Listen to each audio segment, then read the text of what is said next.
Let's see what we got when we're in here.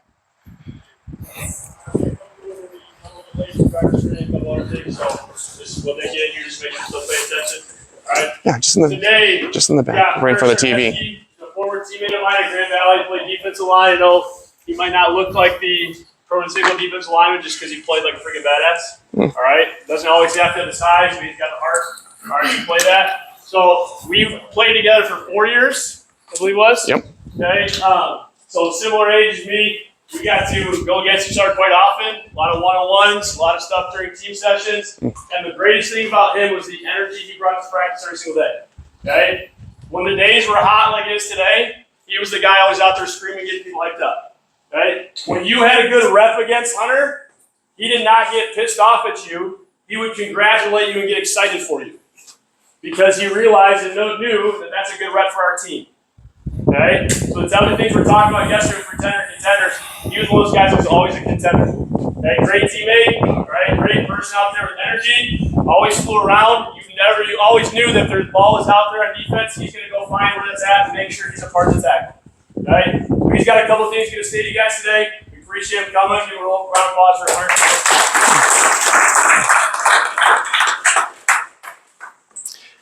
15 years ago, Coach Beads and I were at the University of Findlay for our first away game that season. And it was my redshirt freshman fall, so I'm mainly a special teams guy back then. Defense did a great job shutting down Findlay's offense in their opening drive. 3 and out, backed them up on their own 1-yard line. And so the punt return team is running out there, and when we are, Coach Mitchell, our head coach, is screaming, "Green, green, green!" which means we're bringing the house. And given how short of an operation they had there with their heels backed up to the 1-yard line, we knew that we had a good chance of blocking it, and more so, somebody was going to come free. So I'm in the B gap, I'm over the guard, I'm keying the ball, and as soon as it snapped, I come untouched. I mean, completely untouched.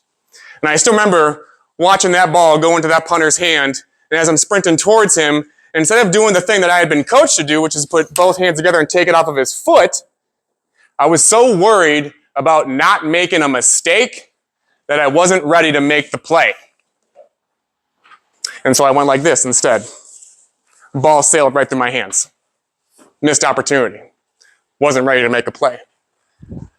And the next day, in film, in front of God and everybody, Coach Mitchell is rewinding that play back and forth, just shaking his head, as he should.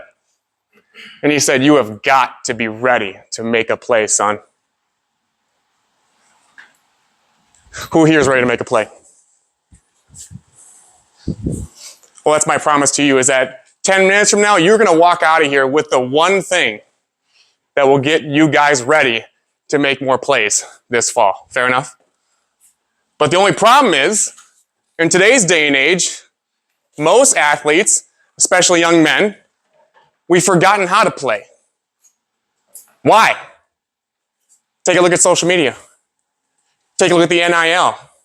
Take a look at the NFL. What is it about these days? Is it about playing or is it about performance? It's about performing. Everything's a production now. And so we have forgotten how to play when we're out there on Friday nights. We're too busy trying to perform. At some point, it became more important to worry about what the sack dance was than making the sack. At some point, it became more important about how you look versus how you play. At some point, it became more important about worrying who's in the stands watching than watching your key in front of you. Because we're too worried about performing instead of playing. And that is self-sabotage, because we're trying to do something that can't be done, guys. You know why? Because you don't perform football. You play football. And when I'm talking to you, I'm talking to me. Because I could not get over that play at Findlay that day. And it turned what could have been a great college career into a pretty average one, because I was never ready to make a play again. And that stuck with me for the next 20 years, men. I was trying to perform in every area of my life, whether it be business, money, women, putting on a show. For who? For what? Now, as Coach Bede says, I'm in pretty good shape still. I can still pick him up and put him down. I still run track. And so the opportunity came in the summer of 2023.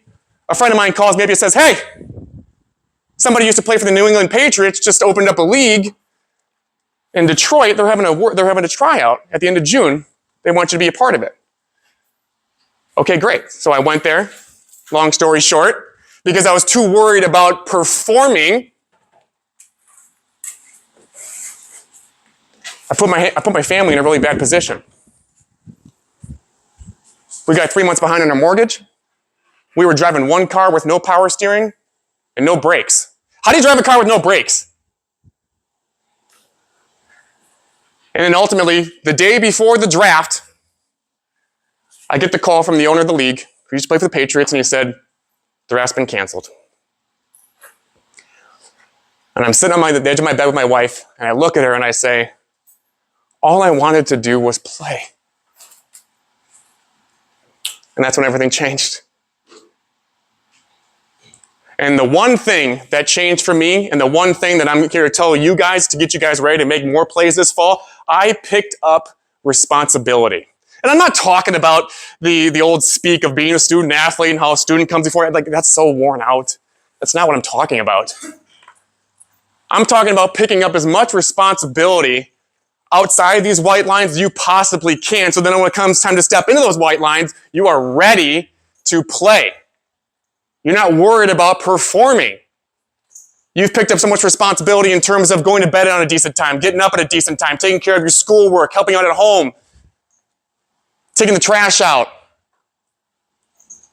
unloading the dishwasher without your parents asking. You guys might laugh at that. I'm telling you, the more responsibility that you pick up outside of these white lines, when you come ready to play on Friday, you will just be ready to cut it freaking loose. Because then you will remember how to make a play. Remember that the game is not about performing, it's about playing. And then that's when you'll start performing better. How do I know? Because I did it. Christmas of 2024, Christmas Day of 2024. After I had finally learned what it was to be a responsible human being and not try and perform in all areas of my life, lifted my family out of poverty, went from being a sandwich artist at Subway to a regional manager in less than 17 months, then transferred to the largest Taco Bell corporation in the entire country. The head coach of the West Michigan Ironmen texts me on Christmas Day. And he says, hey, we're having a tryout on January 5th. We'd love you to be a part of it. And I look at my wife and I go, well, what do you think? She says, go do it. Have fun. Life rewards responsibility, guys. I believe that. After I'd finally gotten my crap together for 18 months, then life rewarded me with the chance to actually play the game it was meant to be played again. And I was ready to make a play. 7 sacks in 3 games, undefeated season, championship. At 34 years old. Are you kidding me?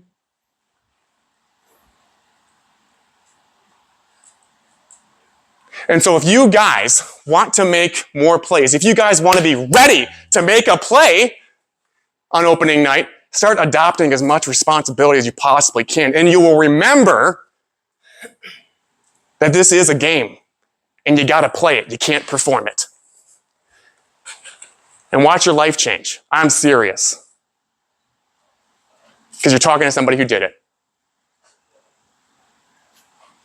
If you do that as an individual, your life's going to change. If you do that as an entire team, watch out.